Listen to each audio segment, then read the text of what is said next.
Scott Pilgrim vs. the World is a popular movie based off a popular comic that has been turned into a video game. The story is simple and sweet. Scott Pilgrim is in love with Ramona Flowers, but to be with her, he must defeat her 7 evil ex-boyfriends. So Scott and his friends must wade through a multitude of bad guys so Scott and Ramona can live happily ever after. Scott Pilgrim plays similarly to games like Streets of Rage, Final Fight, and mostly River City Ransom. In fact, Scott Pilgrim is in a way a clone of that game. It takes plenty from what made River City Ransom so popular. Most familiar will be the coins that fall out of beating down enemies and the shops scattered through the game so your character can increase their stats. The only real difference is that you gain moves through leveling instead of purchasing them like River City Ransom.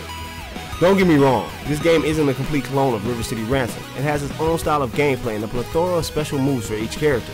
The most noticeable thing about the game is how closely it portrays the comic book that it is based off of.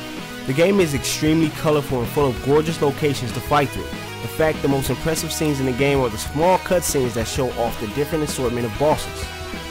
Scott Pilgrim isn't without problems though. The number one issue is that you cannot play this game cooperatively online. So that means if you don't have a bunch of friends nearby, you'll most likely be grinding your way through coins to try to get your stats up. Since the difficulty in the game will increase in later levels when you're surrounded by a bunch of bad guys. And the final reason is that even though this is a downloadable game, it will still freeze occasionally. There isn't much to say about Scott Pilgrim vs. the World. It's a gorgeous trip back to simpler times of side-scrolling combat. It's just sad that it lacks online co-op and crashes whenever it feels like it. But don't get me wrong, this game is awesome fun when playing solo.